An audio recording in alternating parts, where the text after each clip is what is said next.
केतकी का फूल और भगवान शिव। एक पौराणिक कथा हिंदू धर्म के प्रमुख ग्रंथ शिव पुराण में एक रोचक कथा मिलती है जो ये बताती है कि भगवान शिव को केतकी का फूल अर्पित करना वर्जित क्यों है। ये कथा ब्रह्मा जी और भगवान विष्णु के बीच हुए एक विवाद से जुड़ी है, जिसमें उन्होंने यह निर्धारित करने का प्रयास किया कि उनमें से कौन सर्वश्रेष्ठ है। इस प्रसंग में केतकी के फूल ने झूठ बोला, जिससे भगवान शिव नाराज हो गए और उन्होंने इसे अपने पूजन में निषिद्ध कर दिया। आइए इस कथा को विस्तार से जानते हैं। ब्रह्मा जी और विष्णु भगवान का विवाद एक समय की बात है, जब भगवान ब्रह्मा और भगवान विष्णु के बीच यह विवाद उत्पन्न हुआ कि उनमें से कौन सर्वश्रेष्ठ है। ब्रह्मा जी का तर्क था कि उन्होंने सृष्टि की रचना की है, इसलिए वे सबसे श्रेष्ठ है। भगवान विष्णु का मत था कि वे सृष्टि का पालन पोषण करते हैं, अतः वे सर्वश्रेष्ठ हैं। दोनों देवताओं के बीच यह विवाद इतना बढ़ गया कि पूरे ब्रह्मांड में हलचल मच गई। देवगण भी चिंतित हो उठे कि इस विवाद का समाधान कैसे निकलेगा। आकाश से दिव्य ज्योतिर्लिंग का प्रकट होना। जब यह विवाद चरम पर था, तब आकाश में एक दिव्य प्रकाश स्तंभ ज्योतिर्लिंग प्रकट हुआ। ये शिवलिंग अद्भुत तेज से चमक रहा था और अनंत ऊंचाई तक फैला हुआ था।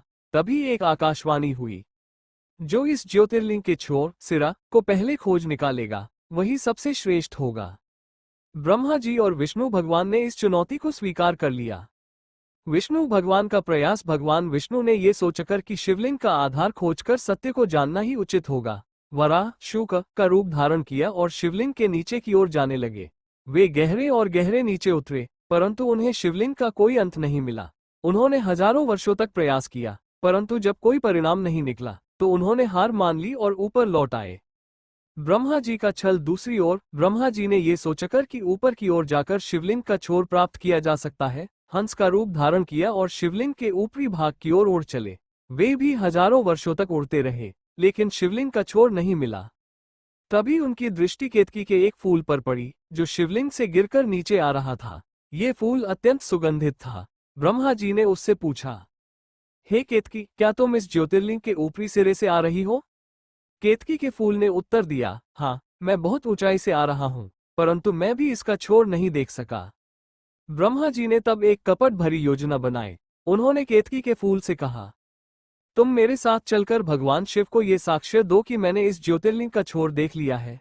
इसके बदले मैं तुम्हें सर्वश्रेष्ठ और सबसे सुगंधित पुष्प बना दूंगा। केतकी का फूल लालच में आ गया और उसने झूठी गवाही देने के लिए सहमति दे दी। भगवान शिव का प्रकट होना और ब्रह्मा जी का दंड। थोड़ी देर बाद ब्रह्मा जी वापस लौटे और गर्व से विष्णु भगवान के समक्ष कहा, मैंने शिवलिंग का छोर देख लिया है। भगवान विष्णु ने उन्हें शंका की दृष्टि से देखा। तभी ब्रह्मा जी ने केतकी के फूल को साक्षी के रूप में प्रस्तुत किया। केतकी के फूल ने भी उनकी बात की पुष्टि कर दी। अब भगवान शिव स्वयं उस ज्योतिर्लिंग से प्रकट हुए। उनका स्वर गूंज उठा, ब्रह्मा, तुमने झूठ क्यों बोला? तुमने छलपूर्वक केतकी के फूल से झूठी गवाही दिलवाई है। यह अधर्म है।